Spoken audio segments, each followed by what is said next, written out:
Hello दोस्तों, आज हम लोग एनसीईआरटी क्लास 6 का पढ़ेंगे पॉलिटी। तो चलिए देखते हैं चैप्टर 1।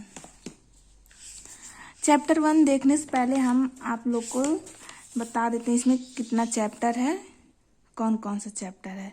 तो देख लीजिए, इसमें टोटल 9 चैप्टर है और चैप्टर 1 है विविधता की समझ। तो चलिए पढ़ते हैं चैप्टर 1।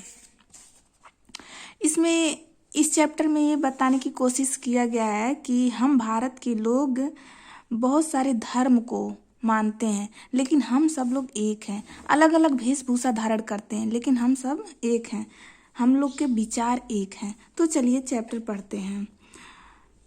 चैप्टर पढ़ते हैं। अपनी कक्षा में चारों तरफ नजर दौड़ाइए। क्या कोई ऐसी साथी है जो बिल्कुल आपकी तरह दिखती हो?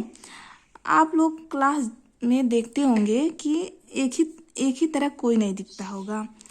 इस पाठ में आप पढ़ेंगे कि लोग एक दूसरे से कई मामलों में भिन्न होते हैं। वे न केवल अलग दिखते हैं, बल्कि वे अलग अलग क्षेत्रों से भी आते हैं। आप सब लोग भी प्रैक्टिकली देखा होगा कि जो आप लोग के फ्रेंड होंगे वो अलग अलग वेशभूषा धारण करते होंगे और अलग अलग धर्म से, अलग अलग क्षेत्रों से आते होंगे। तो वही बताने की कोशिश किया गया है। तो आगे देखते हैं। उनके धर्म, रहन सहन, खान पान, भाषा, त्योहार आदि भी भिन्न होते हैं।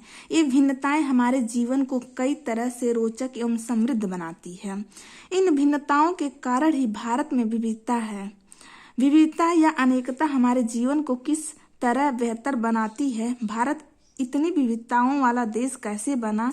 क्या सभी तरह की भिन्नताएं विविधता का ही भाग होती है? चलिए कुछ उत्तर पाने के लिए हम इस पाठ को पढ़ते हैं। इसमें क्वेश्चन पूछ रहा है, क्या सभी तरह की भिन्नताएं विविधता का ही भाग होती है? अब हम ये चैप्टर पढ़ेंगे तो इसका आंसर हमको मिलेगा। आपकी उम्र के 3 बच्चे ने ऊपर दिए गए चित्र बनाए हैं। खाली बक्से में आप अपना चित्र बनाइए। क्या आपका चित्र अन्य 3 चित्रों जैसा ही है? जैसे आप लोग कोई पेंटिंग करते होंगे, अगर किसी जानवर का पेंटिंग कर रहे हैं तो एक बार बनाएंगे और उसी पेंटिंग को दोबारा बनाएंगे तो जरूर कुछ ना कुछ डिफरेंट होगा। तो वही बताने की कोशिश किया गया है। तो अन्य चित्र को जैसा ही है। हो सकता है कि आपका चित्र इन तीनों से बहुत भिन्न हो, जैसे कि ये तीनों चित्र भी आपस में एक दूसरे से नहीं मिलते हैं। ऐसा इसलिए कि हम सबका चित्रकारी करने का अपना अपना एक तरीका होता है। जिस तरह हमारी चित्रकारी में भिन्नता है, उसी तरह हमारे रूप, रंग, खान पान आदि में भी भिन्नता है। ठीक, अब आगे बढ़ते हैं, देखते हैं। अपनी अध्यापिका की सहायता से यह पता कीजिए कि आप में से कितनी साथियों के जवाब एक जैसे हैं। जैसे एक दिया है, अपने बारे में निम्नलिखित जानकारी दीजिए। जैसे बाहर जाते समय मैं, आपका कौन सा कलर है? मेरा तो व्हाइट कलर पहनना पसंद करती हूँ। मैं घर में हिंदी में बात करती हूँ। मेरा पसंदीदा खेल बैडमिंटन है। मुझे नए नए चीज़ों के बारे में किताबें पढ़ना पसंद है। तो वही आप लोग अपना राय बताइएगा, तो सबका भिन्न भिन्न राय होगा। तो वही इसमें कहा गया है कि अपनी अध्यापिका की सहायता से यह पता कीजिए कि आप में से कितनी साथियों के जवाब एक जैसे हैं। क्या कक्षा में कोई ऐसी साथी भी है जिसकी सूची आपकी सूची से हुबहू मिलती है? शायद नहीं हो सकता है। शायद एक दो लोग का मिल जाए, लेकिन ये 1% चांसेस है। ठीक, हालांकि ऐसा होगा कि कई साथियों के कुछ जवाब आपके जवाबों से मिलते जुलते होंगे। कितने साथियों को आपके जैसे किताब पढ़ना पसंद है? आपकी कक्षा के विद्यार्थी कुल मिलाकर कितनी भाषाएं बोलते हैं? इनसे अब तक आपको यह अंदाजा हो गया होगा कि कई मामलों में आप अपनी साथियों की तरह हैं और कई मामलों में आप उनसे बिल्कुल अलग हैं। तो यही इसमें बताने की कोशिश किया गया है कि हर एक मनुष्य की जो पसंद है, खेल है, ये सब अलग अलग होती है, सबका सेम नहीं होता है। 1-2% छोड़कर किसी किसी का मैच कर जाता है। तो अब दोस्ती करना, क्या ऐसे इंसान से दोस्ती करना आपके लिए आसान होगा जो आपसे बहुत भिन्न है? नीचे दी गई कहानी पढ़ें और इसके बारे में सोचें। अब एक इसमें कहानी दिया गया है चैप्टर 1 में, इसको पढ़ते हैं तब समझते हैं।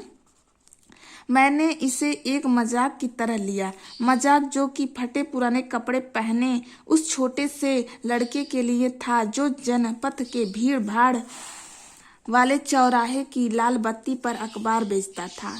मैं जब भी वहां से साइकिल से गुजरता वह अंग्रेजी का अखबार हाथ से लहराते हुए मेरे पीछे भागता और उस दिन की सुर्खियों को हिंदी अंग्रेजी के मिले जुले शब्दों में चिल्ला कर सुनाता रहता। इसमें लेखक ये कहना चाह रहा है कि जब भी मैं चौराहे पे जाता तो एक फटे पुराने लड़कों को देखता जो हिंदी और अंग्रेजी अखबार बेचता है। ठीक, इस बार मैं पटरी के सहारे रुका और मैंने उससे हिंदी का अखबार मांगा। उसका मुंह खुला का खुला रह गया। उसने पूछा, मतलब आपको हिंदी आती है? बिल्कुल, मैं अखबार के पैसे देते हुए कहा। क्यों, तुमने क्या सोचा? वह रुका, पर आप लगते हो बड़े अंग्रेज हैं। वह बोला, मतलब कि आप हिंदी पढ़ भी सकते हैं। फिर आगे क्या होता है? हाँ, बिल्कुल पढ़ सकता हूँ। इस बार मैं थोड़ा अधीर होते हुए बोला, मैं हिंदी बोल सकता हूँ, पढ़ सकता हूँ और लिख भी सकता हूँ। मैंने स्कूल में दूसरे सब्जेक्ट के साथ हिंदी पढ़ी है।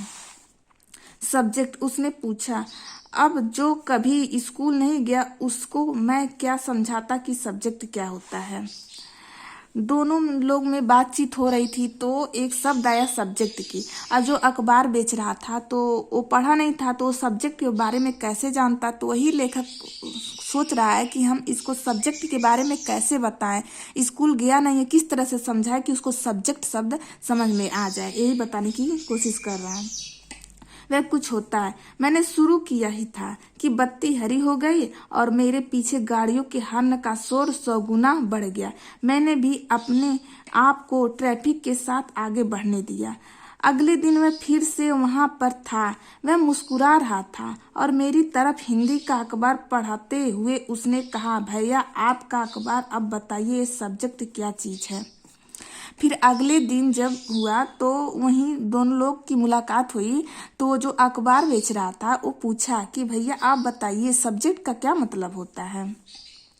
अंग्रेजी का यह शब्द उसकी जबान पर अजीब लग रहा था। ऐसा लगा मानो अंग्रेजी में सब्जेक्ट शब्द का जो दूसरा अर्थ है प्रजा, उस अर्थ में वह उसका प्रयोग कर रहा है। ओह, यह कुछ पढ़ाई लिखाई से संबंधित है, मैंने कहा। उसके बाद चूंकि बत्ती लाल हो गई सो मैंने पूछा, तुम कभी स्कूल गए हो? कभी नहीं, उसने जवाब दिया। फिर बात बढ़ाते हुए उसने गर्व से कहा, मैं जब इतना ऊंचा था तभी से मैंने काम करना शुरू कर दिया था। उसने मेरी साइकिल की गद्दी के बराबर अपने आप को नापा। पहले मेरी माँ मेरे साथ आती थी लेकिन अब मैं अकेले ही घर लेता हूँ। अभी तुम्हारी माँ कहाँ है? मैंने पूछा। इसमें लेखक अगले दिन जब गया अखबार खरीदने तो वो जो छोटा बच्चा जो अखबार बेच रहा था तो वो पूछा कि भैया सब्जेक्ट का मतलब क्या होता है, मुझे बताइए। तो वो कहा, वो सोच रहा था कैसे समझाएं। तो वो पूछा, तुम कभी स्कूल गए हो? तो कहा, नहीं, मैं जब बहुत छोटा था तभी से मैं काम करता हूँ, स्कूल नहीं गया हूँ। तो अब वो उस लेखक उसकी माँ के बारे में पूछता है। अभी तुम्हारी माँ कहाँ है? मैंने पूछा। पर तब तक बत्ती हरी हो गई और मैं चल पड़ा। मैंने उसे अपने पीछे कहीं से चिल्लाते हुए सुना। वह मेरठ में है और उसके साथ बाकी ट्रैफिक के शोरगुल में डूब गया। मेरा नाम समीर है, उसने अपने अगले दिन कहा और बड़े शर्माते हुए मेरा नाम पूछा। अपना नाम? यह तो बड़े आश्चर्य की बात थी। मेरा साइकिल डगमगाई। मेरा नाम भी समीर है। यह बहुत आश्चर्य की बात है कि दोनों लोग का, जो अखबार बेच रहा था उसका भी नाम समीर है और जो लेखक है उसका भी नाम समीर है। क्या उसकी आंखें एकदम से चमक उठी? हाँ, मैंने मुस्कुराते हुए कहा। तुम्हें पता है समीर का अर्थ है हवा, पवन और पवन पुत्र कौन है जानते हो ना? हनुमान। तो अब से आप समीर 1 और मैं समीर 2। उसने खूब खुश होते हुए कहा, हाँ ठीक है। मैंने जवाब दिया और अपना हाथ आगे बढ़ाया। हाथ मिलाओ समीर 2। अब लेखक कह रहा है कि मेरा नाम समीर 1 रहेगा और तुम्हारा नाम समीर 2 रहेगा। उसका छोटा सा हाथ मेरे हाथ में एक नन्ही चिड़िया की तरह समा गया। मैं साइकिल चलाकर आगे बढ़ चुका था, पर उसके हाथ की गर्माहट अब तक महसूस कर रहा था। चिर परिचित मुस्कान नहीं थी। मेरठ में बड़ी गड़बड़ हो गई है, उसने कहा। वहां दंगों में बहुत लोग मारे गए। मैंने मुख्य अखबार की सुर्खियों की तरफ देखा। बड़े बड़े अक्षरों में लिखा था सांप्रदायिक दंगे। लेकिन समीर, मैंने शुरू किया ही था। मैं मुस्लिम समीर हूँ, वह बोल पड़ा, और मेरे सभी लोग मेरठ में हैं। उसकी आंखें भर आई जब मैंने उसके कंधे पर हाथ रखा। उसने नजर ऊपर नहीं उठाई। अब जो अखबार बेच रहा था, जो समीर था, उसका नाम समीर था, वो एक मुस्लिम था। और जो लेखक था उसका नाम समीर था, तो वो एक हिंदू था। अब इसमें एक क्वेश्चन दिया गया है, समीर 1 और समीर 2 में कोई 3 अंतर लिखिए। क्या ये अंतर उन्हें दोस्त बनने से रोक पाए? तो ये आप लोग बताइए अंतर। तो दोस्तों इतना रहने देते हैं, अब कल पढ़ते हैं। Thank you.